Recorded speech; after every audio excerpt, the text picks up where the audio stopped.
ang inyong tulay sa himpapawid ng serbisyo publiko. Ang Presidential Broadcast Service, Radyo Pilipinas, Radyo Publiko. Radyo Pilipinas. Radyo Publiko. Kinilala ng pang-international at prestigyosong Asia Pacific Broadcasting Plus Awards 2025 para sa kategorya ng Government Streaming. Ito ay dahil sa epektibo nitong pagsasanib ng mga tradisyonal na media tulad ng telebisyon, radyo at print para masabayan ang mabilis na pag-inog ng mundo ng digital at social media tungo sa mas epektibong paghahatid ng mahahalaga at napapanahong mga impormasyon sa mamamayang Pilipino. Kinilala rin ang Radyo Pilipinas dahil sa patuloy na pag-akyat ng rating. Ngayon ay matatag sa pang-4 na pwesto sa Mega Manila ayon sa pinakahuling Nielsen Radio Audience Measurement Survey. At sa social media, nakamit ang mahigit 2,000% pagtaas ng bilang ng mga sumusubaybay sa Radyo Pilipinas page sa unang bahagi ng 2025. Patunay ito na ang inyong Radyo Pilipinas, Radyo Publiko ay tunay na kaagapay ng inyong pamahalaan sa paghahatid ng serbisyo sa mga mamamayang Pilipino. Mula sa aming lahat, sa ngalan ng inyong pamunuan at mga kawani ng Presidential Broadcast Service, kasama ang inyong mga himpilan ng Radyo Pilipinas sa buong kapuluan, maraming salamat po sa inyong lahat, sa inyong pagtangkilik at pagkilala. Radyo Pilipinas. Radyo Publiko.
Yes, mga igala, mga adlaw ka na tutaran o welcome din sa itong panaguban sa tutulong manong tambayan sa Radyo Pilipinas. Kauban ninyo Armando Feniquito, mga igala. Yes, mga igala, no? Kamusta?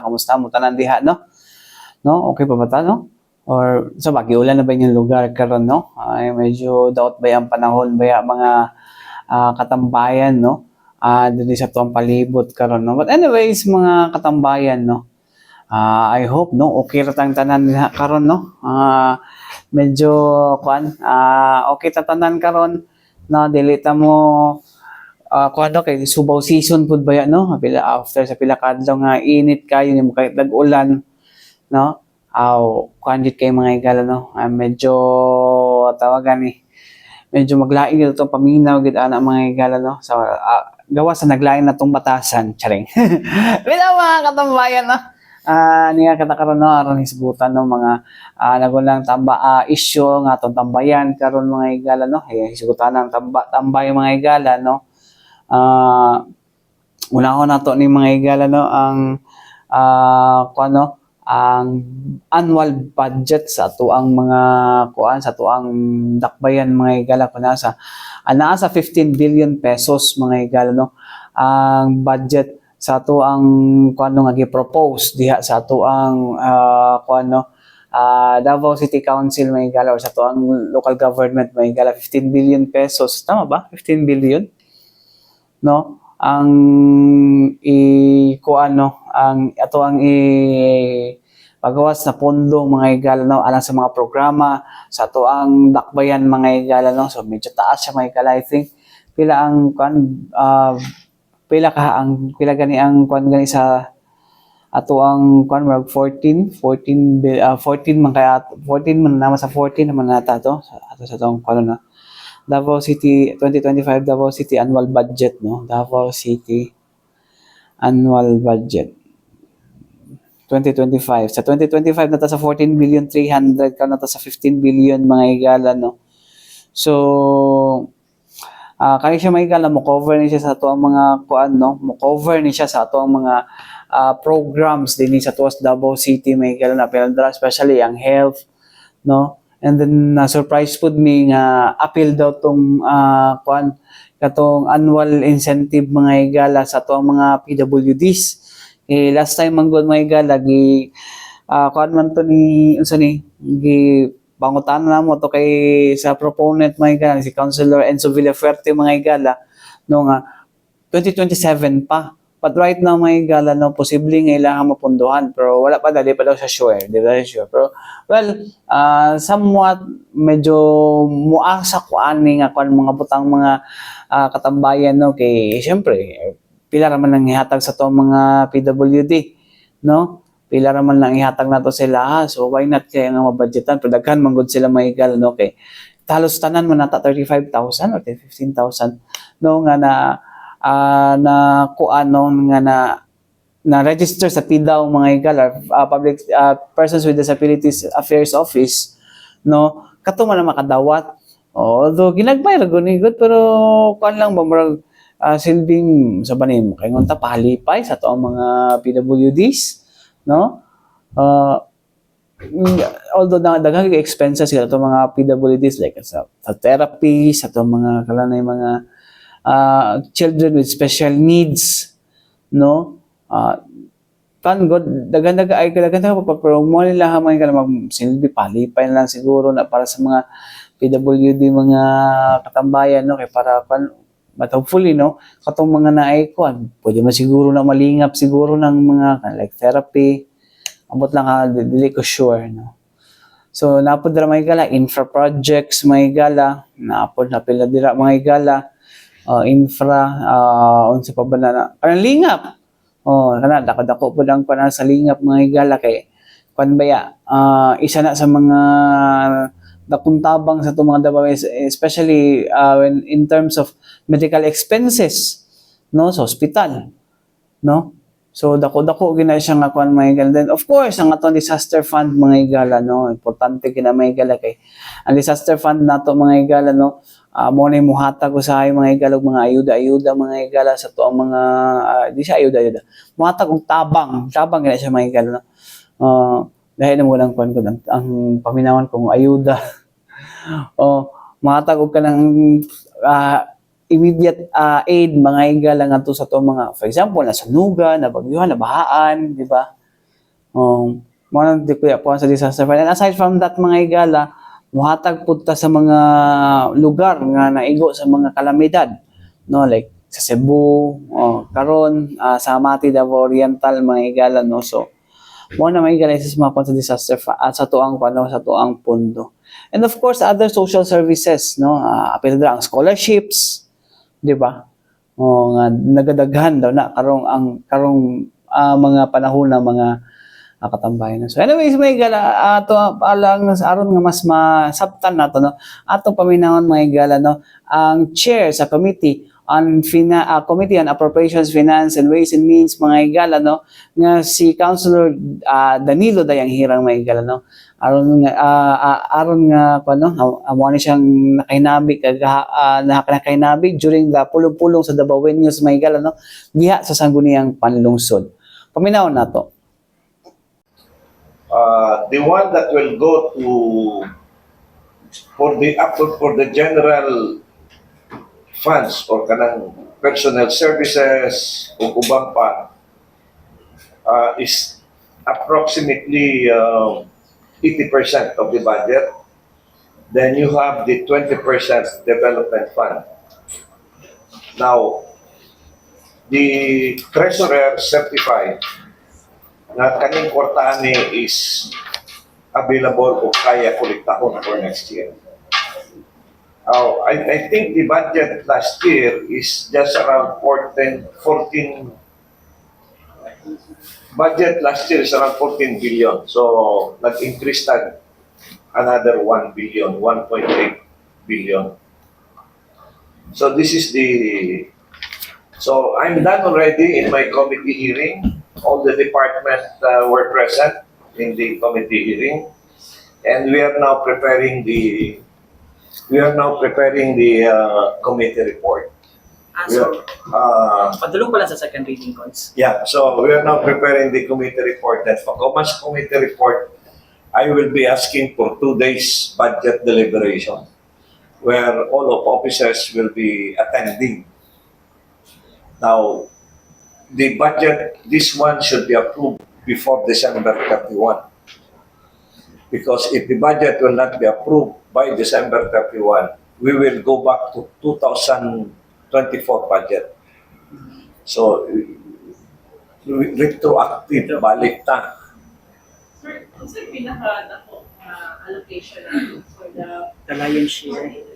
It's more on general services. If you look at Davao City, has a population of 2 million, 1.8 million plus. At daytime, maybe around 1.9 because of people coming in and coming out. And the demand of services, kadaghanan na ni sa social services. that's under the mayor's office. Under the general service, all of this is under the mayor. Because there are 3 branches of government. We have legislative kami, separate. But tanan dito is under the mayor. Tanan department is under the office of the mayor. So, that's it. Now, natanan diri ang listahan sa appropriation mga programs na nadin niya.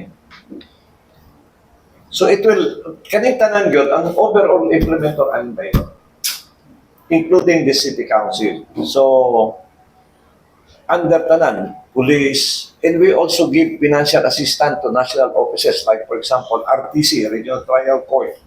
Usay kulang silang personnel, Municipal Trial Court, Bureau of Jail and Management. We are also providing assistance to them. Sir, sorry sir, this is for the 2020. Next year, for next year. 2026. Yeah, for next year. Because the budget should be prospective.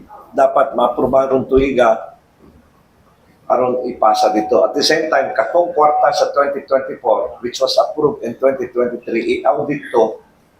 Kung na'y sobrang nga kwarta dito, mahimo pong supplemental budget number 1. Katong will become supplemental budget number 2. Kay mag-close man og book of accounts every year. So katong libro sa una, isira to, pilay balanse. Then katong balanse mo to'y pwedeng gamiton under supplemental budget number 2. Kaya na may mga umang project, dili mo human. Sir, pwede mga sir ng brief lang na siguro parang background. Sir, kung saan ang mga agencies na to or services ang medyo na itaas na allocation for next year, sir? For scholarship. Ang Bisod, Davao City Scholar, ni taas ni. Then of course, City Health Office. Then we are also filling up position. Around 600 position as reported na pila pa na. So that means regularization. The regularization. Then at the same time, we are also into downsizing, meaning you transfer the excess of employees to the other department. And this is a continuing process. But what is good here, under Mayor Baste, nakapil up I think 600 vacant position. And ongoing na every month. Ongoing ang filling up. Now, katong mga specific expenditures na din sa budget, no? Of course, sa infra budget, we have naman din nakabutang man sa PAI.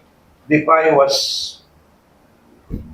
giun sa pagbahin. So, natanan din Sir, and last na lang po sa akin. Will there be a budget now for the Office of Cultural? Yeah, we have. All of the offices under Mayor Baste has been provided. No one is left out. Now, people will be asking, anong need ako man atong budget? Because under Mandana's ruling of the Supreme Court ordered the DBM Devolution. to release all funds due to local government units. Because in the past, under the local government code, there were some offices devolved but walay kwarta. It's good enough that the economy of the city is very vibrant, including the growth rate. The GDP growth rate of Davao City is more than the national benchmark, including in the regional level. We are 7%, 7.5% growth compared to other provinces. Ang ubang probinsya, even cities, is way beyond the growth rate of Davao. Now, this is a big challenge to all of us because there's a massive development of the city, the condominiums, the coastal road, the build project, and once the Samal Island is completed, and the entry of Changi Singapore team that will develop the airport, expect a lot of movement in the city.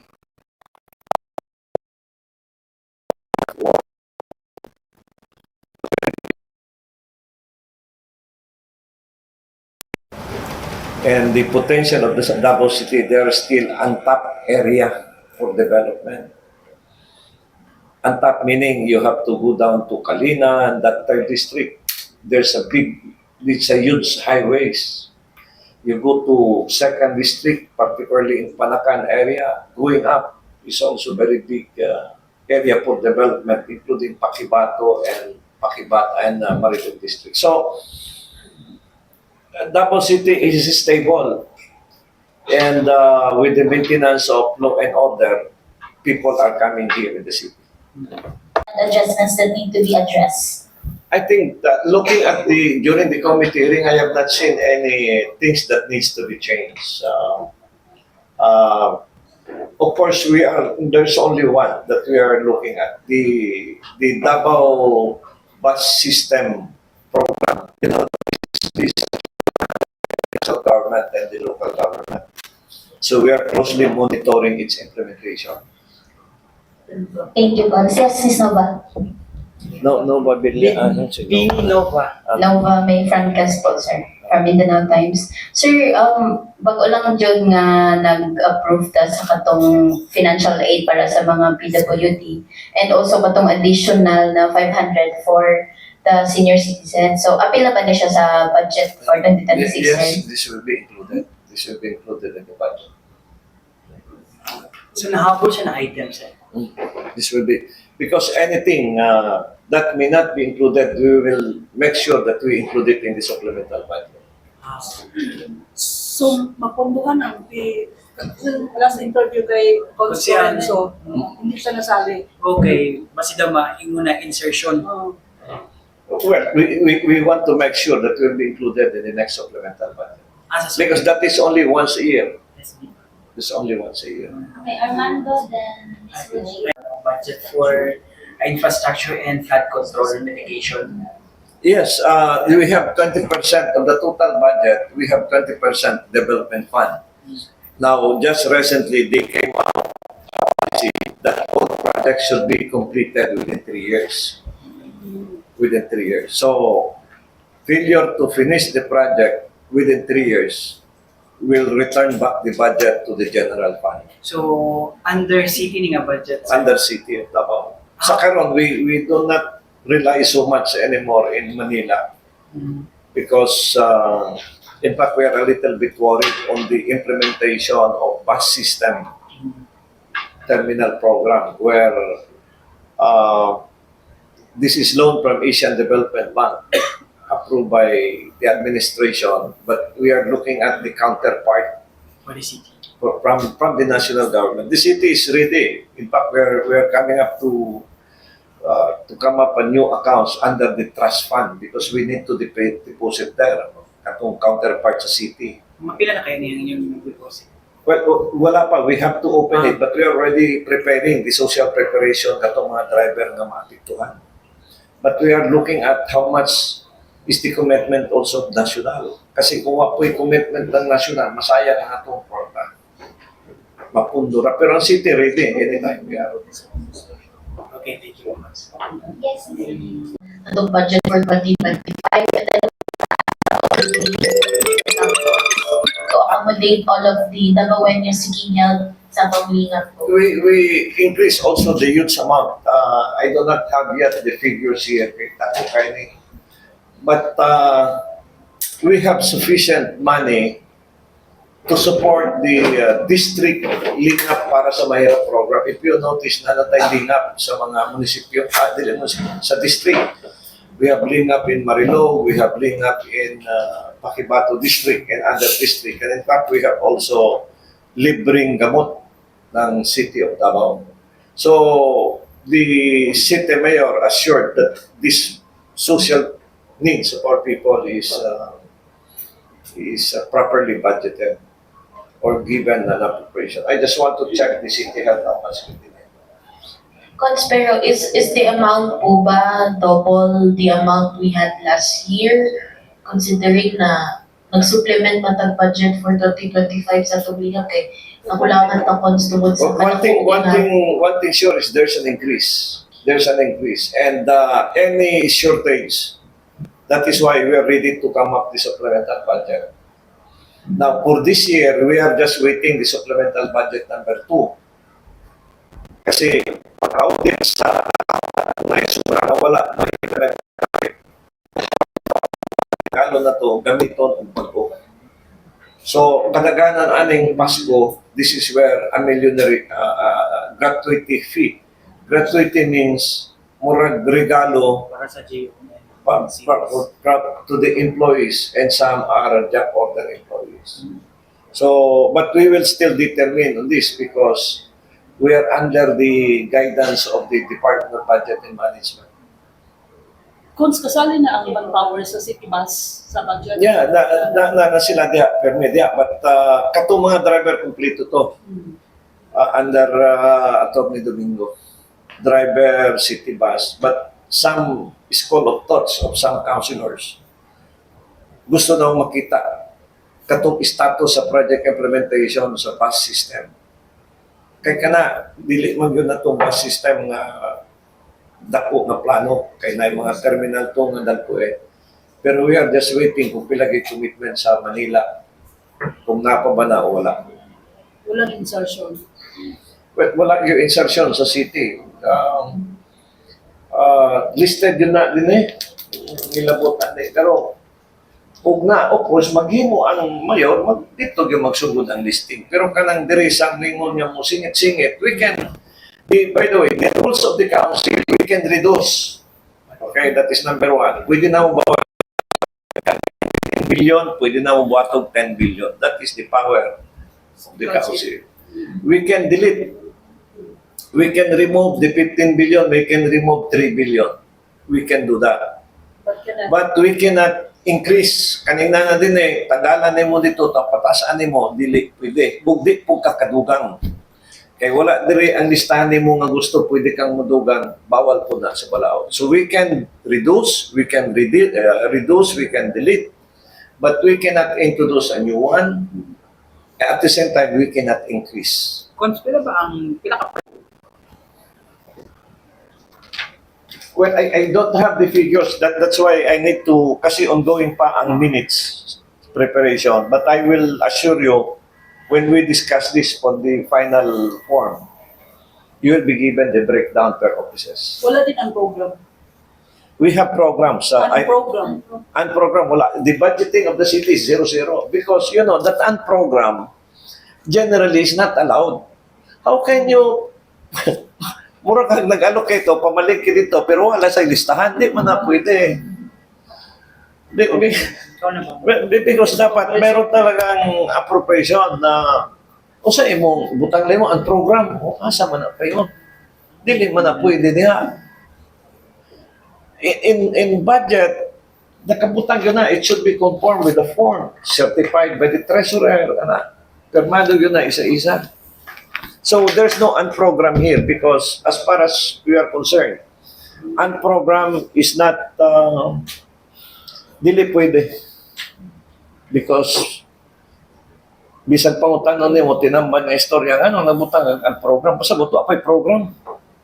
Di makagagasto og program. Asa nimo gamito na? So unprogram is not the practice of the city for a long time. Wala yun namang natin nahimo. So mo to mga higala no, ang pahayag ni Councilor Danny Dayang Hirang mga higala no, ang chairman sa sa Finance Appropriations Ways and Means mga katambayan no, kuna sa moto ang ato ang annual budget no for 2026 mga higala. So anyways mga higala, ayun siya, wala na insertions no.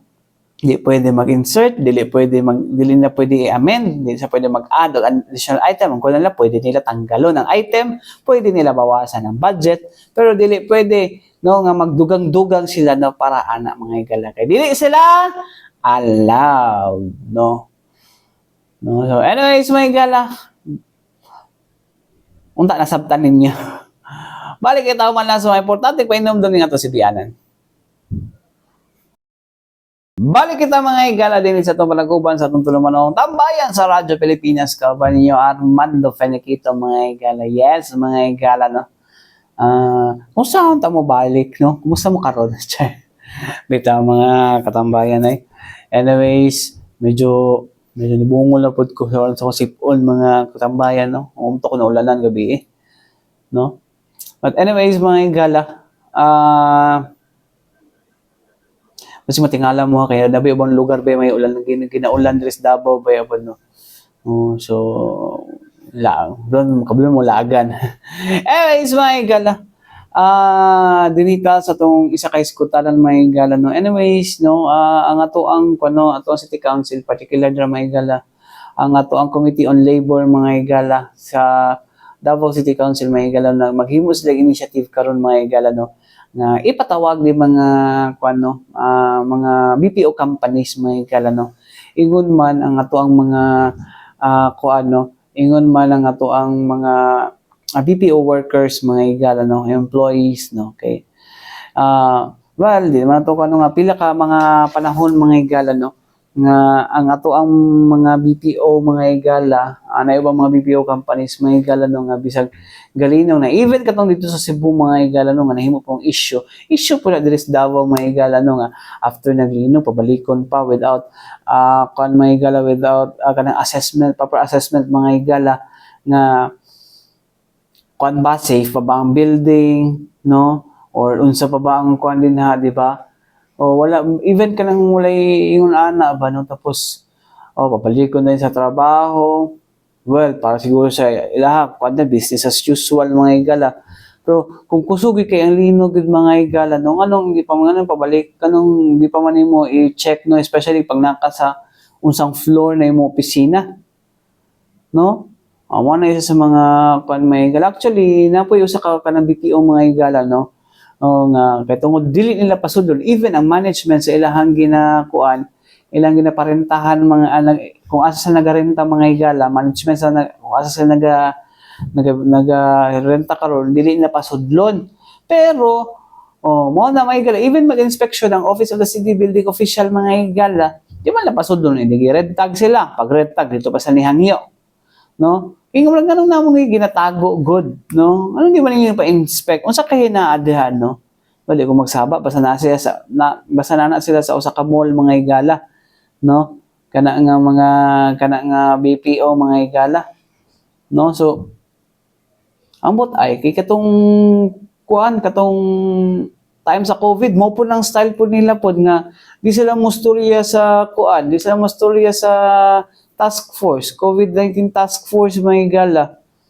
No? Di sila mukuan kung unsa ginahitabo din na may flu-like symptoms. Edi ang nahitabo dito tanan pila ka empleyado na na quarantine tanan sulod sa kining BPO ka uli. Alam mo rag gina-compromise gud nila. Wala di mo tay ko na no. Wa mo ilabot mo sa ilang patakaran na mga higala pero kalang kung i-compromise nimo ang safety o health sa mga tao, di na naman na maayo. No? Anong dili ba ni anong dili kay ni ma-penalize ato ang mga no? Ang kasagaran nga makasakop ani mga higala kay ang ato ang dili ang city.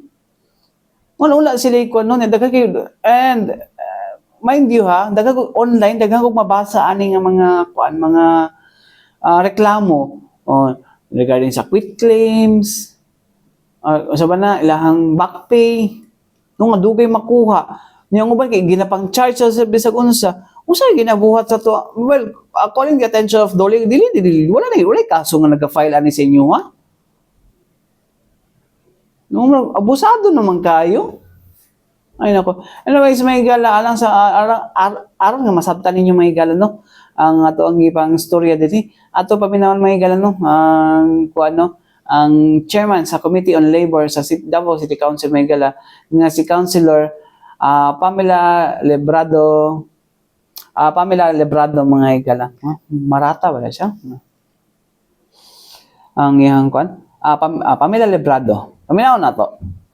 Ma'am, ano ba tinatawag na reports, ma'am, no, with regards sa mga BPOs na grabe jud ka, kanang grabe ka disobedient po no, sa mga orders sa city?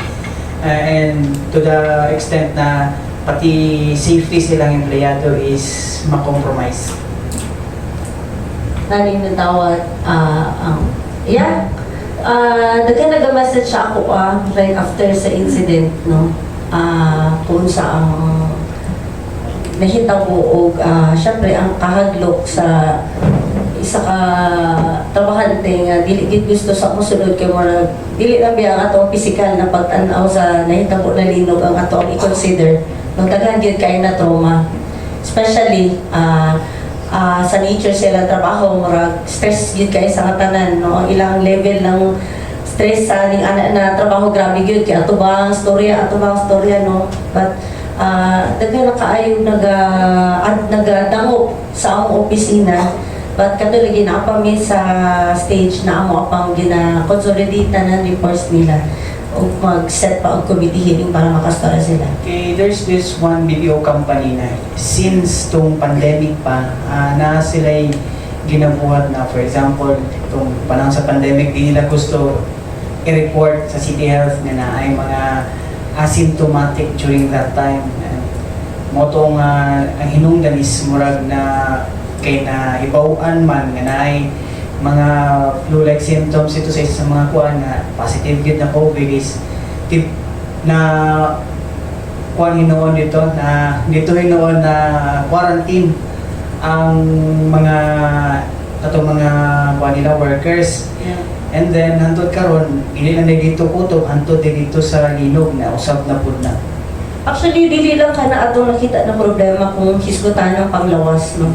Patutan-awon tungod sa kakapoy sa nature sa trabaho. Nakita po na to ang dili lang ang kanang katong nag-COVID time, but nakita po na to taas ang rate ng TB ng sa BPO tungod sa nature sa ilang trabaho, no? Ang ilahang immune system is dili ning ana nakakuan apan ang uban ang ilang reklamo is tungod sa ang benefits, no? Health benefits na naa sila. Uban na dili lagi consistent kay wala tarong polisiya o wala tarong na nagalili para sa niana.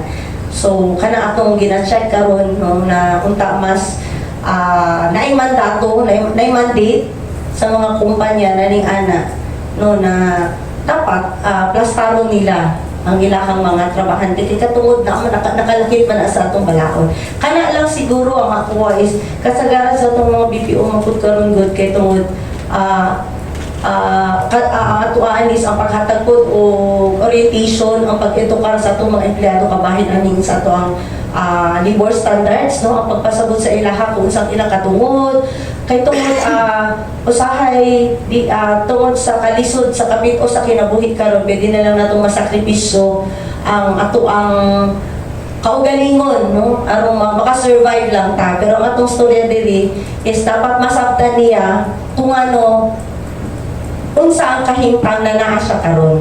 Tangalon, cons no, kay tungod silang gusto na business as usual, bisag na yung mga nahitabo na trahedya, gina-compromise nila ang safety sa mga tao na bata o sa mga nakita nato na mga lakang, no, para makahimo ko din sa to protect these employees. Kana siya atong gina-consolidate o ginahisgutan, but apan katong mga BPO, mga agents na gusto mo reklamo, no, actually ongoing na nagaadto na sa office, pwede ra gyud silang mo pasaka og kaso para sa ilahang batok sa ilang kumpanya, no? But ang kauban ni ini, of course, no, una ang pagpasabot yun, dili lang tong apektado, pati itong wala na apektuhan, para dili na po mahitabo kung sa itong mahitabo sa mga mobile karon. So, kada siya magpadayon gihapon, siguro ako ang tanaw sa tanang panghitabo karon padayon ang pagpasabot, pag-edukar sa ato ang mga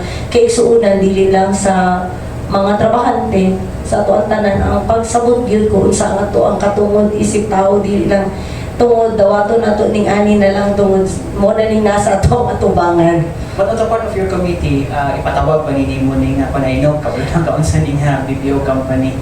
Yes, actually, ginaga-set na lang mi sa office, magpatawag taog first committee hearing, magpatawag man, ato man silang padalahag sulat. Actually, dili lang particularmente sa katong gihatag yun na company sa ako, but sa tanang mga naadili sa dakbayan sa Davao na ning ana na pwede magtawag para makabalupod ako sa to pwedeng matabang sa ilaha, no, as kung magpanday makahimo tag balaod gikan man gid na dili man na tungod sa gusto lang nako, no, storya man ni sa atong mga BPO workers na naadili ko sa una to sa ilaha pang protekta ug pagsabot pod nakabase sa balaod na naataharon.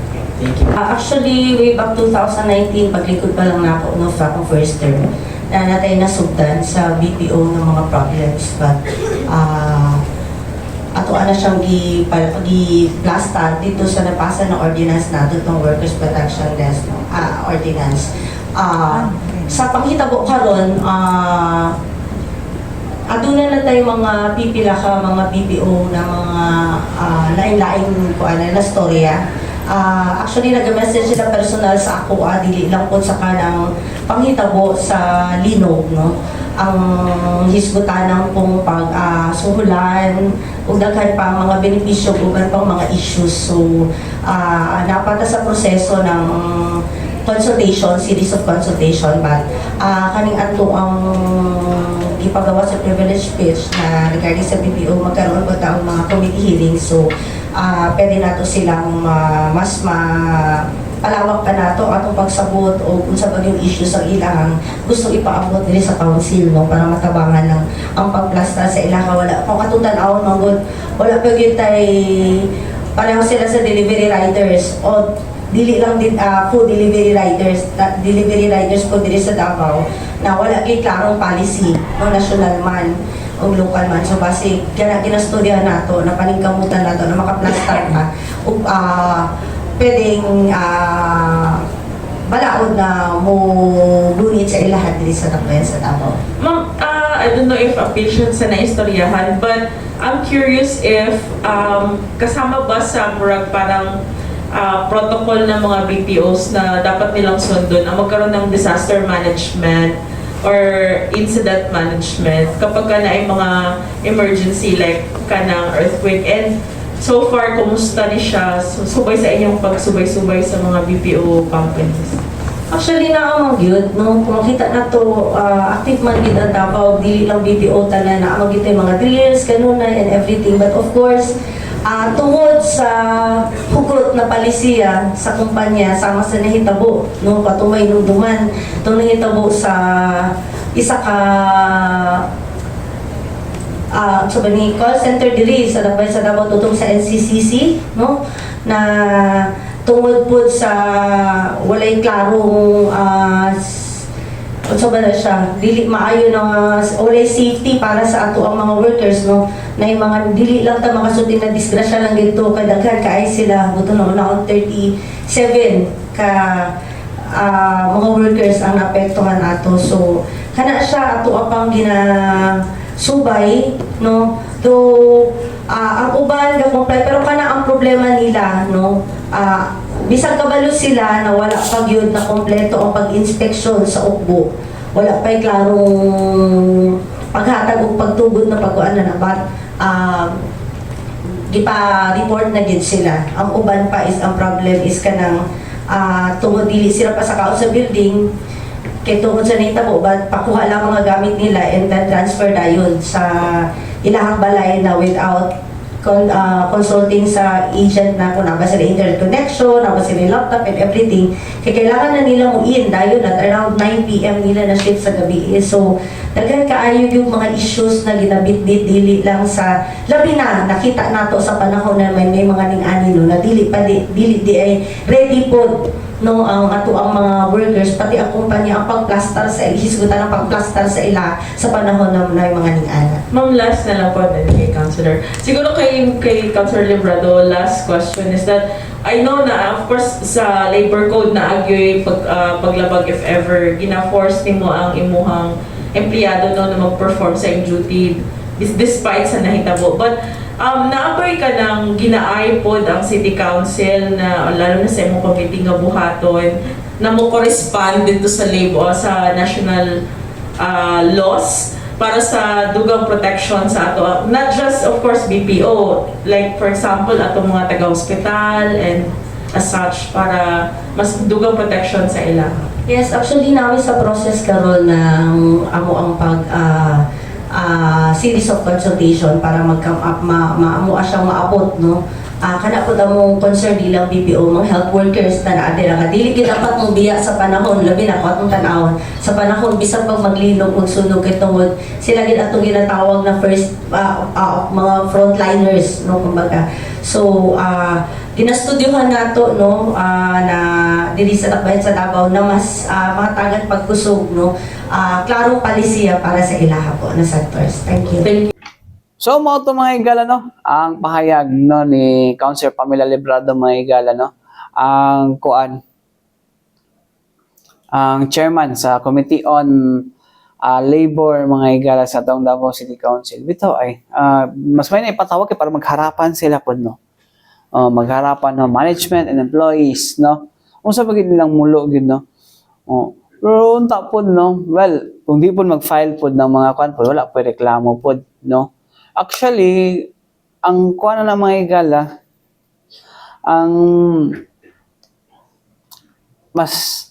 kung mag-file kag labor case mga higala, di man kay hago on the part of the kuan mga higala, no? Kay always mga higala, no? Ang filing of cases mga higala, ang atong labor code mga higala, always pabor na sa to ang labor sector mga higala. Number one, para ma-prove na dili nga regular, kung tayo, tanggalon kanila, nga tama na ilang gibuhat no, they are the ones to prove.